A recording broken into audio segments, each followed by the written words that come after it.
Hi everybody, welcome back to my channel. Diane here. I wanted to come on today and do a little video. I am going to participate in an event that Kara Brandon is doing. She's calling it Jump Ahead June, and it's a Facebook challenge on her Facebook page, Kara Brandon and Friends. If you're not a member, just go over there and ask to join. You know, they let all of us creative types in. It's real easy. And she did a couple of events where Jump Ahead June is kind of a mass make. So I know that I have an issue whenever I'm doing a journal. I always think, oh, what am I going to do next? Oh, I don't have a thing to put in here. Oh, I got to make another thing. So it kind of stops that creative flow. So the idea is to make pockets and tags and things that are started, and then you can like put the finishing touches on while you're going, and it doesn't disrupt that flow of creativity you have going. So I thought it was a great idea, and I'm excited about it. So the first week is this week, and the prompt is to make 10 pockets or tuck spots.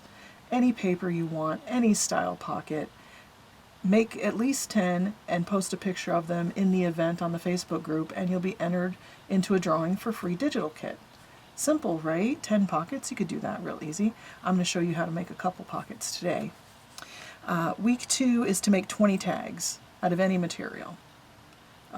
Wrapping paper, scrapbook paper, wallpaper, book pages, a file folder, anything. Just make 20 of them, post a picture in the event, and again, she'll do another drawing for a digital kit.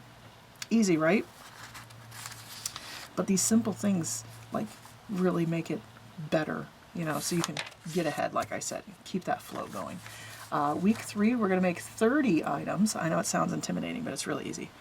30 items for decorating or clusters, like cut-aparts from scrapbook paper, die cuts, things you punch out, stickers, labels, anything like that. Just gather 30 things, little snippets of fabric, like here's some fabric I have from my strawberry journals. Like these would be things to gather to decorate with.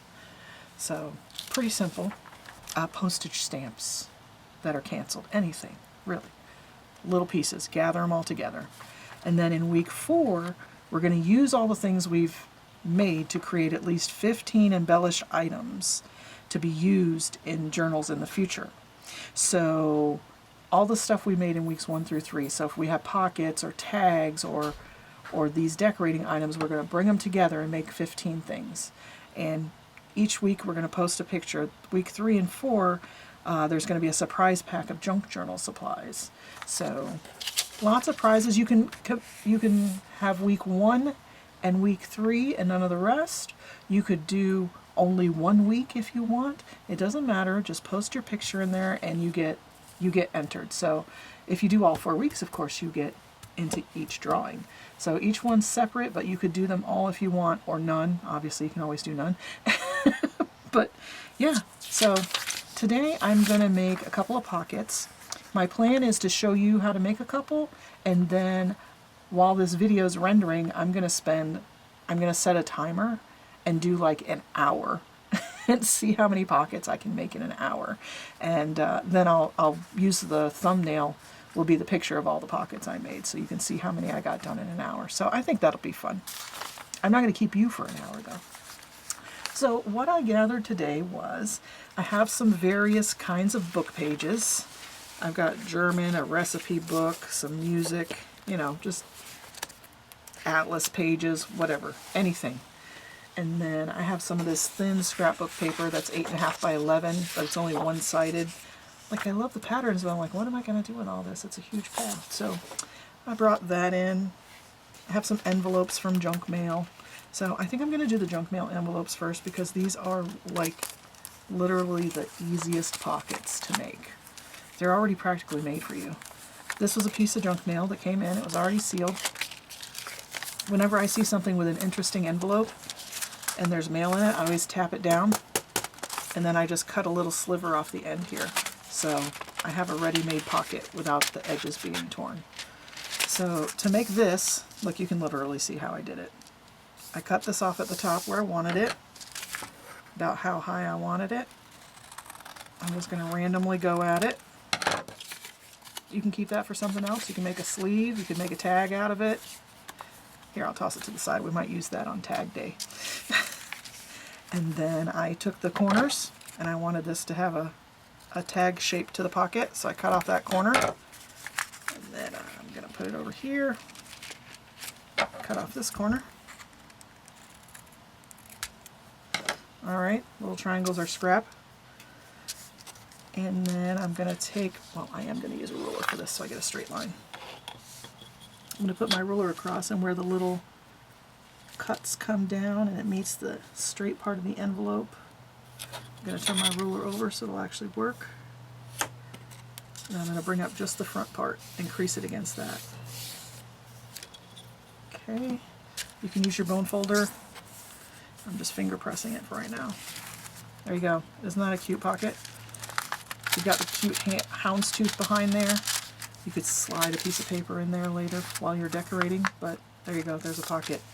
What did that take? 10 seconds? 20? So that's my first pocket. So easy. But you're saying, Diane, I don't have any cool window envelopes. What am I going to do? Okay. No cool window envelopes? All right. Do you have a blank envelope? All right. I'm going to glue this strap down. Okay, I'm going to glue this closed. I'm going to turn my camera off for a second because I'm going to go ask my husband to turn the TV off. Hold on. Okay, sorry about that. I closed the door. I didn't expect him home so soon. Okay, so now you have a sealed envelope. We can do the same thing. I'm going to cut it off randomly so I have two different size pockets. This one, I think I'm just going to cut a notch out of the front and make a little pocket. And if you don't have a circle punch, you can just put your glue cap on there, draw around it. Sorry, didn't mean to bump you with my head there. Ooh, stop wiggling camera. There we go.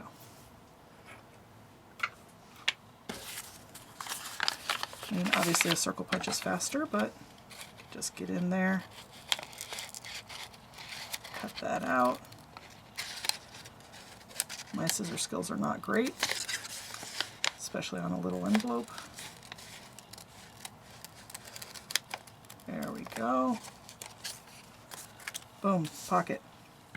Gorgeous. Love it. And then this one I'm going to treat the same way. I'm going to do a little corner off the top. Going to flip it around.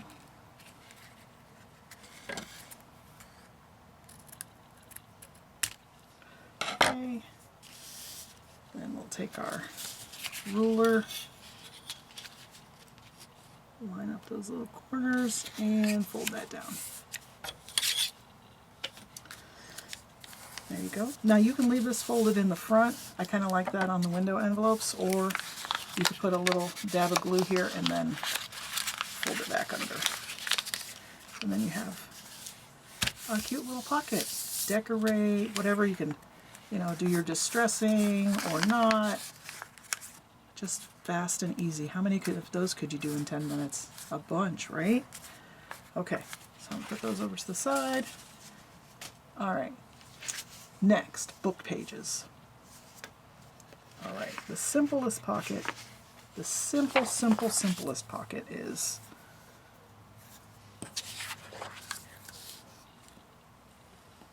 just take your glue stick. I do this with my glue book pages.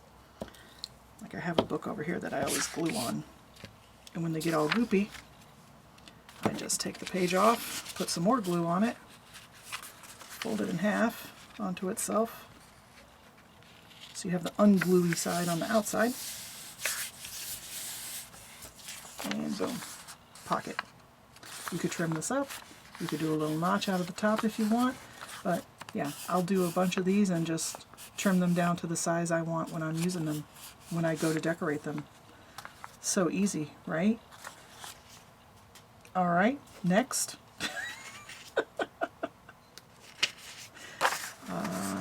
The other one I like to do is, I made this one from the German page.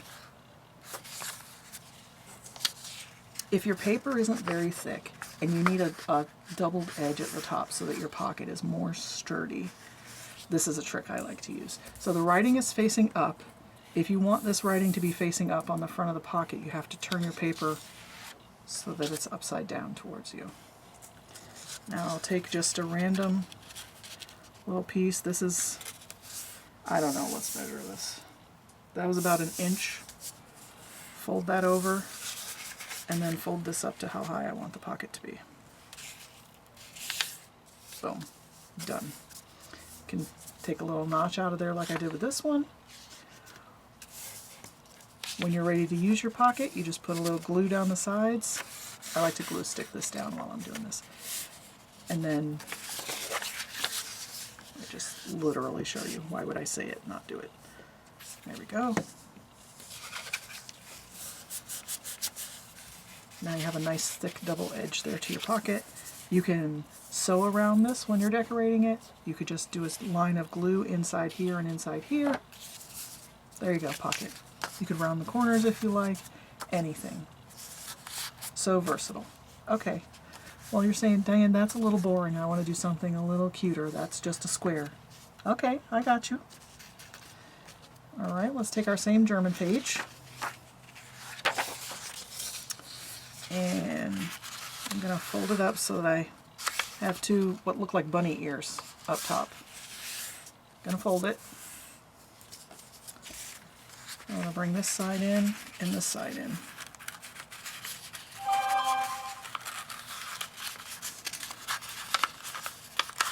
Oh, sure, Diane, it's so easy. It's only because I'm on camera. Wow, that was a horrible pocket. Let's try that again. That's the beauty of book page. I have a billion of them. We can use whatever we want. I'm going to make my bunny ears a little further apart for this size page. Let's try that. Now we're going to fold up this, and we're going to fold up this.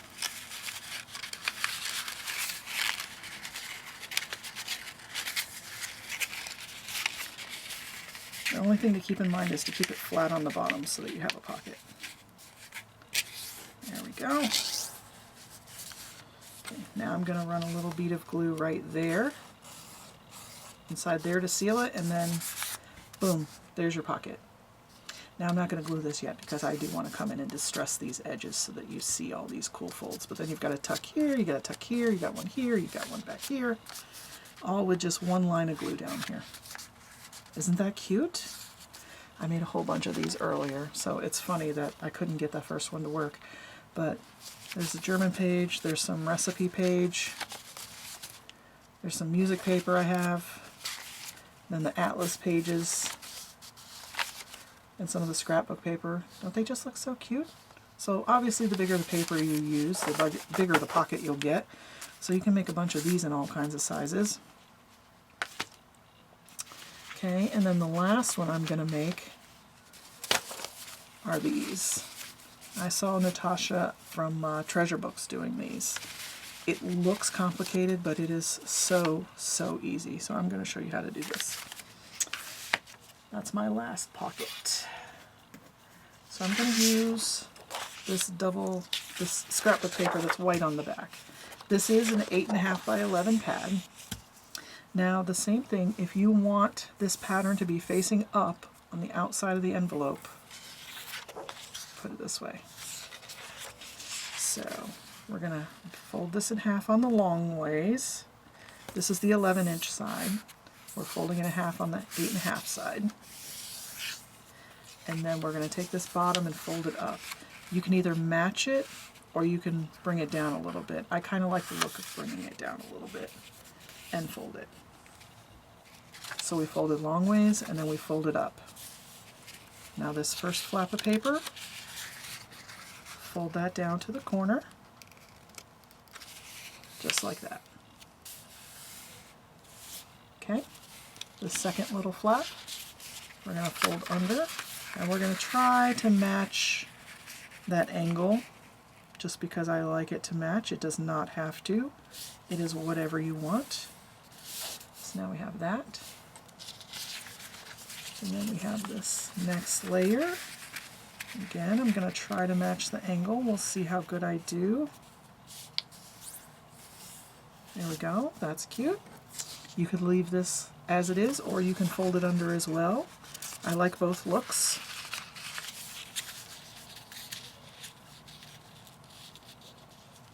And there we go. So now this is great on like the tea-dyed paper. You can, these flaps I'll glue down, each one of them, but this one is optional. If you want to leave it for a secret writing spot there or what have you, you can leave that to come up. So you have that under there. So like in the tea-dyed paper, you could distress all these edges. You could leave this one so that it flips up. You'll have a secret writing spot. And then you just run one line of glue right here up to the edge of this. So I guess really right here. Right down this edge. And then you've got 1, 2, 3, 4 tuck spots in one little side pocket. Just so adorable. Now, do I ever think to do these when I'm doing a journal? Of course not. But if they were sitting there already made, then I would have something to jump off of and your creativity could keep going. So just like all the other things, depending on what size page you use, this was the German page. That made a little tiny one. Recipe book. And then these were 8.5 by 11 sheet of paper. So really the only thing holding you back is your imagination on this. So like I said, I'm going to stop this here and I'm going to make folded over pockets. I'm going to make envelope pockets, some of this kind of folded pocket, and then some of this kind of folded pocket. So I think I'll probably do maybe 10 minutes a piece on these easy ones and then 20 minutes a piece on these and just see how many I could make. Alrighty, well, I hope you enjoyed that, and that's the introduction to the challenge over on Kara Brandon's Facebook group again. Where did I put that paper? There it is, for Jump Ahead June. I hope you'll join us. It sounds like it's going to be a lot of fun. So, and also, you know, there are free digital kits being given away. Although I don't need to win a Kara Brandon kit because I buy all of them when they come out. Okay, guys. Well, I will see you next time, and at the end of this video, you're going to see a picture of how many I get done in an hour. Thanks, guys. See you next time. Bye.